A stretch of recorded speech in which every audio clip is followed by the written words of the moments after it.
Bring me pinaka-luma or expired na ID. Pinaka-old issue. Pinaka-lumang issue.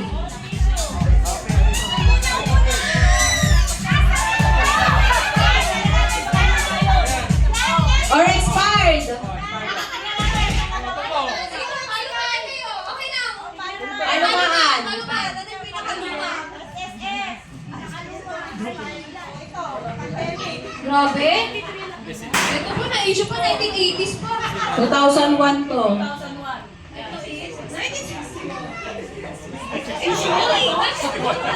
Ano yan? Tayo. O kailan yung huling hulog? Yun na lang. Kaya kung Kailan yung huling hulog ng SS? huling loan. Kahapon. Ito. Kasi, ito pinirmahan ng 2015. Tama, di ba? Signature of license. So, ito, pandemic 2021. Okay. Ang nanalo! Oo, palaban kong pamilyang to ha. Oh. Swerte daw kasi pag may buntis.